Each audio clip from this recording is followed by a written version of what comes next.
Okay, today is February 13th, 2009, Friday the 13th.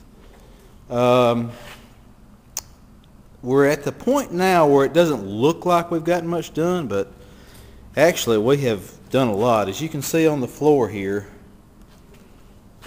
that's the wiring harness out of the donor car. We've got part of the main body harness already strung in the dash now. As you can see it coming out right through there and on the floor. Now both ends of these are going to have to come down through the corner of the floorboard somewhere or another. We're going to have to probably make us a hole and then go under the truck and go down the frame, and that will supply power to their rear lights like tail lights, turn signals, backup lights, brake lights, and the fuel pump and everything in the fuel tank. Of course, so forth and so on. Everybody gets the idea. So we're in it up to here in wiring right now. So we've spent the last 3 days digging these wiring harnesses out of the donor car, and it has been quite a little job. And as you can see, we got wires coming out of both sides of the cab here. But actually, thus far, everything has gone pretty good so far. Better than I was expecting. The steering column, when we had it in the other day, we've got it mocked up. We've kind of figured out how to hook it up to the rack on the outside and how we're going to mount it. I left the brackets in on the outside, and we're going to have to do the speedometer a little different. I think I mentioned that in an earlier video, but I think what we're going to do is mount it on the outside of all this so we can kind of cover up those ugly looking brackets. It's going to help sturdy the steering column up, and then we're going to probably get some kind of nice looking wood and make a wood trim around all that, and so that will cover up all that ugliness. Plus I'm going to repaint part of this dash anyway and try to get rid of more of this rust the best I can at least. But we got our brake pedal extended. You know, I mentioned in an earlier video that the brake pedal was set up too high for my foot, my little short foot. So we figured out it was about 3 inches too short. I won't bore you on the details on how I figured that out. But anyway, our welding shop made this nice weld right here, cut the brake pedal in half right here, and then welded in a piece of metal the same size in there on both sides of it. So we got that all fixed now. Well, like I said, there's not much to show because it's just a bunch of wires strung out right now. And this is the steering column that we're going to use. As you can see, it matches our seats. And oddly enough, the seat that we're using, and the seats, the split bench we're using this thing, is very close to the color that was of the original bench seat that was in this thing.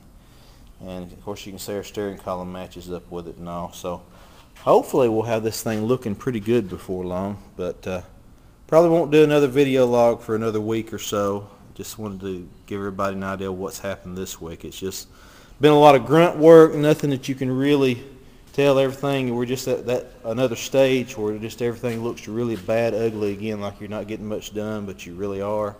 So hopefully next week we'll have a lot of good stuff to show. Okay, it is February the 20th, 2009. We didn't get a whole lot done. Well, I shouldn't say we didn't get a whole lot done. We got a lot done considering no more time than we had this week. We had President's Day, and we also had my son who has been sick, and I've had to take off a lot of work. And when that happens, the students have to work in the classroom with a substitute and cannot work out in the shop. But in that 2 days, we got a lot done this week. We've got the wiring harness out of the donor car pretty much in place, as you can see now. We've got the steering column hooked up. We have the master cylinder and brake booster now painted and put in place. So she has officially got power brakes on her now. And she officially has rack and pinion steering. Or I should say he. Angela used to like to refer to this truck as Leroy, but I don't know if she still calls it that or not. She may not want to call him Leroy anymore after we get done. But anyway. And we had to cut some holes out in the firewall for all that extra wire from the bigger wiring harness to go through on each side. But that's alright. We'll fill that in later, the gaps around it. On the interior, we've got the steering column fully mounted in there now. We've got the electrical system hooked up to most of the wires, with the exception of the airbag. That's the one wire you see dangling there, the brown one, is the airbag. We're not going to hook the airbags back up on it. And these wires right here are excess wires that come out of the doors in the donor car that run the power windows, door locks, that kind of stuff. We're not going to use that. But I'm not going to cut them off just yet. I'm going to wait until we get the truck running, and when we know for certain there's no wires in there that we need, then we'll cut all that out, and I'll just cap them off so they won't short out, the stubs of them won't short out or anything, because we are so pushed on space. This is our headlight switch that we're going to use. It will go into this hole right here. Now this trim you see around here, it's just sitting on here and it's about to fall off. Matter of fact, it may fall off. We're going to put it somewhere in the vicinity where you see it at right now, close to it therefore. And you see this gap between the plastic and the metal dash.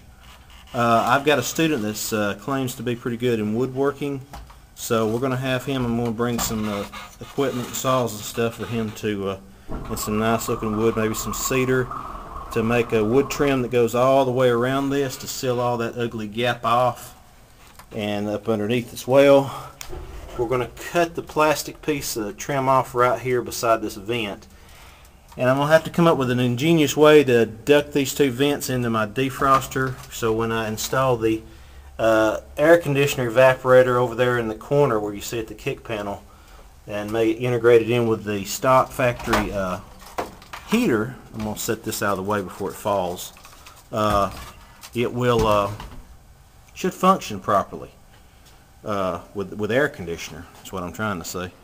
We're probably going to do some stuff, speakers, dome lights, stuff like that. I'm getting rid of the original dome light in this old headliner. Maybe we'll paint it before we put it back in. So we'll have all that done hopefully, I hope next week. I don't know. But anyway, that's a pretty good bit on the truck. We've got this transmission off the 4.6 liter, the bad transmission.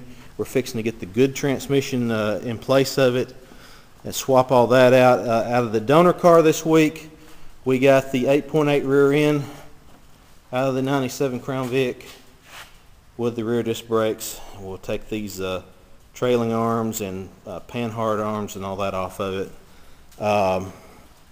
And we got the gas tank out. Well, that's about it this week. I guess tune in next week for hopefully more progress.